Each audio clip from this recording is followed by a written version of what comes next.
اگر کسی کا جمعے کے دن انتقال ہو جائے نا تو کیسے لوگ اس کے لیے باتیں کرنا شروع کرتے ہیں کہ ارے یار دیکھو کتنا اچھا انسان تھا، دیکھو اللہ نے کتنا اچھا اس کو دن دیا ہے۔ اچھا، یہ دنیا والے اپنے بارے میں تو کچھ سوچتے نہیں ہیں، دوسروں کے بارے میں اپنی رائے قائم کرنا فوراً شروع کر دیتے ہیں۔ ہم انسان کو بس اس کے کس دن انسان کا انتقال ہو رہا ہے اس سے اس کو ترجیح دینا شروع کرتے ہیں، اور ہم اس کی زندگی دیکھ کے، اس کا بیک گراؤنڈ دیکھ کے اس کو کہتے ہیں یار یہ بڑا نیک ہے، یہ بڑا بد ہے۔ کوئی انسان اگر دردناک طرح سے اس کا انتقال ہو رہا ہے تو ہم اس کے بارے میں اپنی رائے کام کرنا شروع کرتے ہیں۔ رمضان میں انتقال کر جائے اس کی ہمیں فکر ہوتی ہے۔ جمعے کے دن انسان ختم ہو جائے تو پھر گھر والے اس کو کیسا شہادت کا درجہ دے دیتے ہیں۔ دیکھو جمعے کے دن کی فضیلت ہے، میں یہ نہیں کہہ رہا کہ جمعے کے دن کی فضیلت نہیں ہے۔ آپ صلی اللہ علیہ وآلہ وسلم نے ارشاد فرمایا کہ اگر کوئی انسان رمضان میں یا جمعے کے دن انتقال کر جائے تو قبر میں اس سے سوال جواب نہیں ہوتے۔ یعنی رمضان میں کسی کا انتقال ہو جائے تو رمضان بھر اس سے سوال جواب نہیں ہوتے، یہ بالکل ریئل ہے۔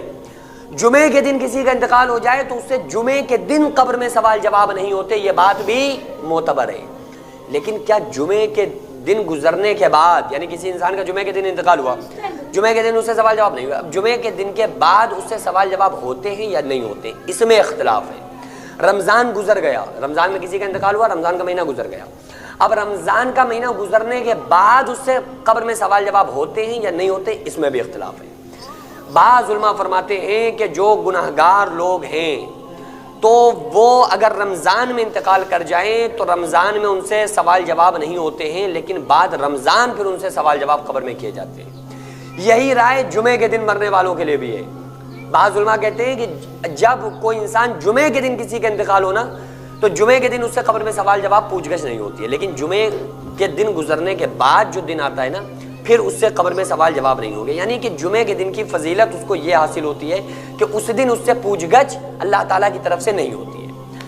اب بعض علماء یہ کہتے ہیں کہ اللہ تعالیٰ جب ایک مرتبہ کسی کے عذاب کو مرتفع کر دے، یعنی کہ اٹھا لے، کسی کے عذاب کو ختم فرما دے، یعنی کہ اس کی بخشش کر دے کہ بھائی چلو آج چھوڑو اسے، آج اس سے سوال جواب نہیں ہونا ہے، تو پھر اللہ رحیم کریم ذات ہے، پھر وہ کبھی اس سے سوال جواب نہیں کرواتا ہے۔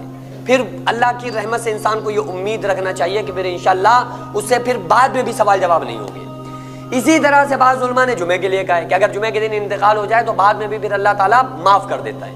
تو اب علماء کی اپنی الگ الگ رائے ہیں۔ بعض وہ دیکھو دونوں کی باتیں بالکل اپوزٹ نظر آ رہی ہیں نا، کیونکہ بعض علماء کہہ رہے ہیں کہ کبھی عذاب سوال جواب نہیں ہوتے، بعض کہہ رہے ہیں کہ جمعے کے بعد اور رمضان کے بعد ہوتے ہیں۔ تو ان میں دونوں کی بات، بھلے ہمیں دونوں کی باتوں میں تضاد نظر آ رہا ہے، دونوں کی باتیں متضاد ہیں، ہمیں لگ رہا ہے کہ یار دونوں کی باتیں، علماء کی باتیں اپوزٹ ہیں، بعض کہہ رہے ہیں کہ ہوگا، بعض کہہ رہے ہیں نہیں ہوگا، لیکن آپ جب اس کو ڈیپلی دیکھیں گے نا تو دونوں کی باتیں صحیح ہیں۔ دیکھو اللہ تعالیٰ جب کسی سے حساب لینے پہ آ جائے نا تو پھر وہ جمعے کے دن چاہے اس کا انتقال ہو جائے یا رمضان میں ہو جائے، تو بھلے وہ رمضان میں اس کا وعدہ ہے، رمضان کی وجہ سے، رمضان کی برکتوں کی وجہ سے اور جمعے کے دن کی برکت سے اس دن اس سے سوال و جواب نہ ہو، لیکن یہ کوئی پکی بات نہیں ہے کہ اس سے بعد میں بھی نہیں ہوں گے۔ بھائی اگر اللہ نے یہ فیصلہ کر لیا ہے کہ بس اسے سزا دینا ہے تو دنیا کی کوئی طاقت اس کو عذاب سے نہیں بچا سکتی۔ پھر تو اللہ کی مرضی ہے نا۔ تمام ایسے لوگ ہیں جن کا اسلام دین سے تعلق ہی نہیں، جمعے کے دن کیا وہ کعبے میں بھی اگر وہ مر جائیں تو کیا خیال ہے آپ کا، کیا وہ ڈائریکٹ جنت میں چلے جائیں گے؟ تو یہ صرف اللہ کی ذات ہے جو یہ فیصلہ کرے گا کہ کون جنتی ہے کون جہنمی ہے۔ کسی کی لائف سٹائل دیکھ کر ہم یہ دعویٰ کرنے والے ہیں ہی نہیں کہ کون جنتی ہے کون جہنمی ہے۔ یہ تو آپ اپنی سوچو، بس اچھے کام کرتے رہو، اس لیے تاکہ اللہ کا وعدہ ہے کہ اچھے کاموں پہ بخش دے گا، برے کاموں پہ وعدہ نہیں ہے، چاہے گا تو بخشے گا، چاہے گا تو سزا دے گا۔ ہم کیا کرتے ہیں کہ کسی کے اندر تعریف بھلائی ہو تو اس کی بھلائیاں تھوڑی دیکھتے ہیں، بھلائیاں نظر ہی نہیں آ رہی ہوتی ہیں، بھلائی تو صرف ہمیں اپنی نظر آ رہی ہوتی ہے، اور اس کی صرف برائیاں۔ اگر 99 کسی بندے کے اندر اچھائیاں ہوئیں نا اور ایک برائی ہے تو لوگ اس کی ایک برائی کے پیچھے پڑ جاتے ہیں، اور جبکہ اسلام کا مطالبہ یہ ہے کہ اگر کسی انسان کے اندر 99 باتیں برائی کی ہوں، ایک بات اچھی ہو تو آپ اس کی ایک اچھائی کے گن گانا شروع کر دیں، اس کی ایک اچھی بات کی تعریف کرنا شروع کر دیں۔ ہم کیا کرتے ہیں، وہ اس مکھی کی طرح مثال ہو گئی نا، کہ مکھی کہاں بیٹھتی ہے؟ پورا صاف شفاف جسم چھوڑ کر زخم پہ بیٹھتی ہے، تو ہم بھی اس کی تمام نیکیوں کے اوپر پردہ ڈال کر اس کی خامی ہم تلاش کرنے میں لگ جاتے ہیں. تو کتنی گھنونی بات ہے نا یہ کہ ہم کیا کر رہے ہیں. کسی کی طرف ایک انگلی اٹھانے سے پہلے دیکھ لو کہ ہماری طرف 3 ہیں. ہم کیسے ہیں؟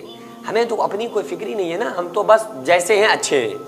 ہمیں اپنی برائیاں بھی اچھی لگ رہی ہوتی ہیں. جو مدرسہ آپ دیکھ رہے ہیں یہ لیڈیز مدرسہ ہے جس کی زمین کو میں نے اپنا کھیت بیچ کر جس کو خریدا اور 1 منزل تک بنانے کا فی الحال ارادہ ہے. انشاءاللہ بنا لوں گا لیکن اس کے بعد اس میں کروڑوں روپے کا خرچ ہے. آپ لوگوں سے گزارش ہے زیادہ سے زیادہ اس میں تعاون کریں. اللہ تبارک و تعالیٰ اس کا اجر آپ کو 70 گنا آخرت میں 10 گنا دنیا میں اور مرنے کے بعد قیامت تک اللہ تعالیٰ اس کا ثواب آپ کو عطا فرمائے گا.